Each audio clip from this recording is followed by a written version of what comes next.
नमस्कार दोस्तों, कैसे हैं आप सभी। आशा करता हूं आप सभी स्वस्थ होंगे। आज मैं आप लोगों के सामने खुद की एक संक्षिप्त कहानी लेकर आया हूं।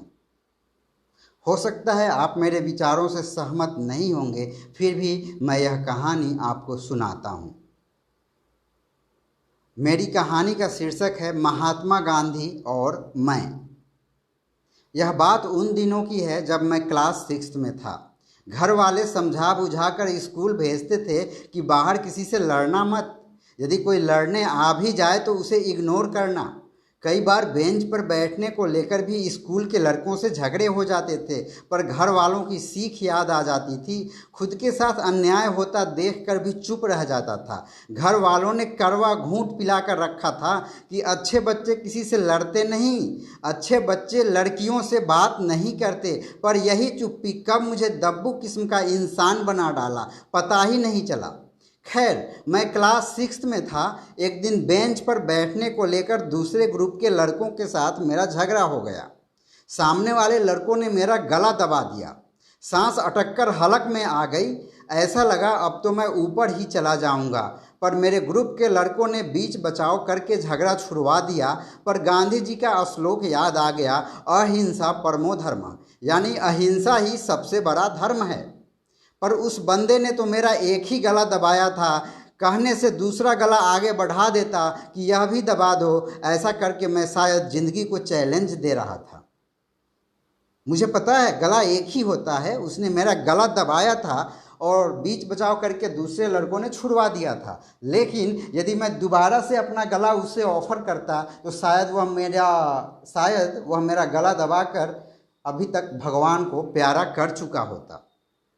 और यदि मैं ऐसा करता तो अपनी ज़िंदगी को भी चैलेंज दे रहा होता। खैर, आगे चलते हैं।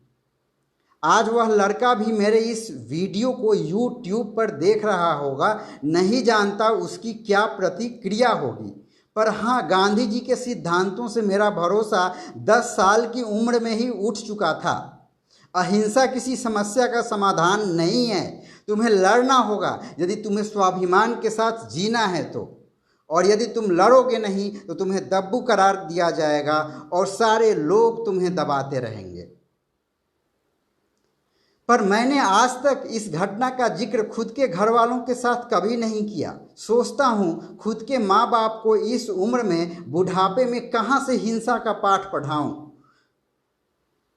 कि आप मेरे जैसे 32 साल के एक यंग लड़के के लिए खुद के बुढ़ापे में तलवार उठा लीजिए। यह मेरी लड़ाई है और वक्त आने पे इसका फैसला मैं करूँगा कि मुझे कैसे लड़ना है। हाँ, गांधी बनने की मेरी कोई इच्छा नहीं है। उनके सिद्धांत मुझे सूट नहीं करते।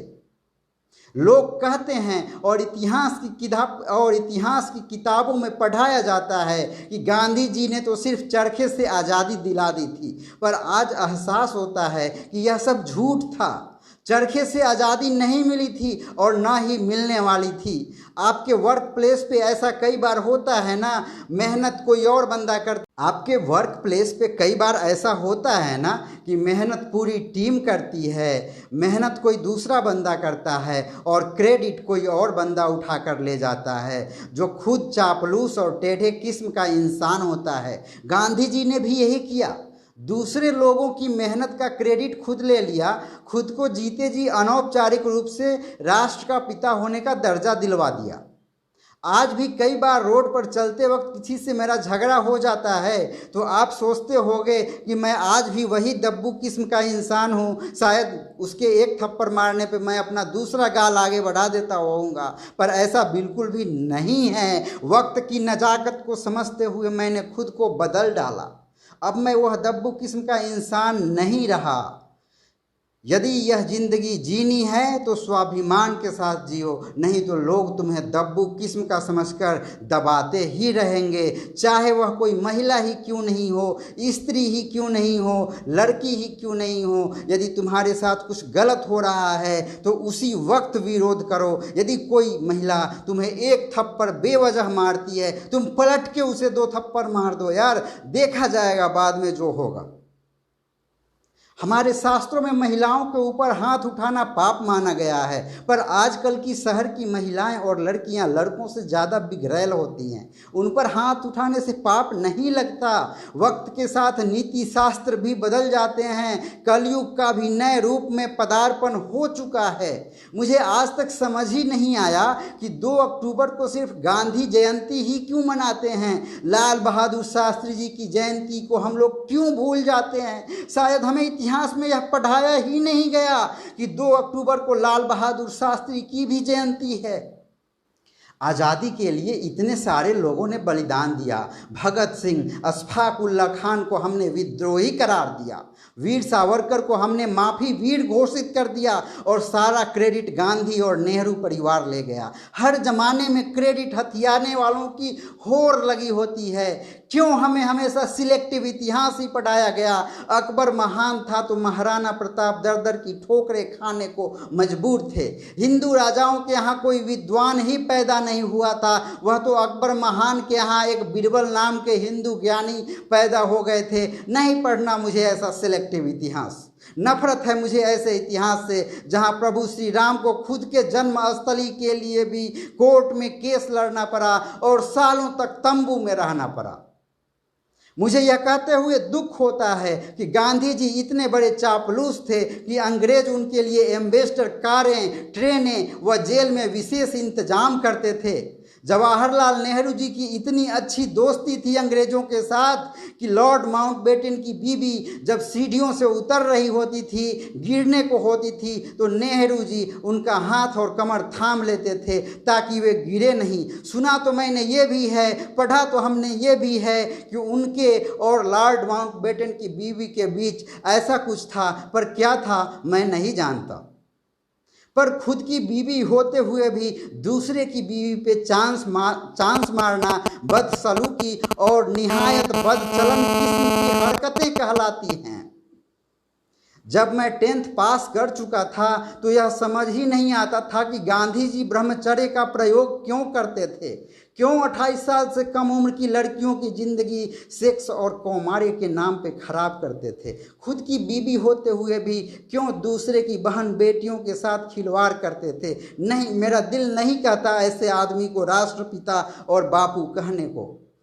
हम भारत में रहते हैं। बचपन से हमने खुद के शास्त्रों से इतना जाना कि जो चीज़ सही हो वही करो, गलत चीज़ों का समर्थन कभी भी मत करो, चाहे वह तुम्हारे बाप के द्वारा किया गया कृत्य ही क्यों ना हो। हमारा हिंदू संस्कार इन सारी चीज़ों को स्वीकार नहीं करता। मुझे नफरत है ऐसे दोगले इतिहासकारों से। मुझे नहीं पता नाथूराम देशद्रोही कैसे हो गया। एक हत्यारे और देशद्रोही में अंतर होता है। हाँ, हमें कानून को अपने हाथ में नहीं लेना चाहिए। नाथूराम गोडसे को कानून अपने हाथ में नहीं लेना चाहिए था और कोर्ट का विषय कोर्ट के ऊपर छोड़ देना चाहिए था।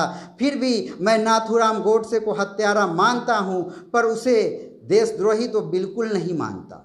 पर एक नाथूराम गोडसे के कारण पूरे गोडसे समाज को हत्यारा कहना कहाँ तक उचित है। भारत में वंश पुरुषों के नाम से चलते हैं, फिर भी आखिर ऐसी क्या मजबूरी है कि आज भी राहुल गांधी लिखते हैं। इनके पिताश्री और चाचाश्री राजीव गांधी और संजय गांधी लिखते थे। मैं पूछता हूँ, दादा फिरोज खान का नाम लेने में क्या बुराई है। क्या सत्ता के लालच में आकर हिंदू धर्म ग्रहण कर लेना अपराध नहीं है। एक सामान्य व्यक्ति धन के लालच में दूसरा धर्म ग्रहण कर ले तो उसे अपराधी घोषित कर दिया जाता है। एक ही भारतवर्ष में अमीरों और गरीबों के लिए 2 अलग अलग कानून क्यों? सोचिएगा जरूर। हमसे जुड़ने के लिए बहुत बहुत धन्यवाद।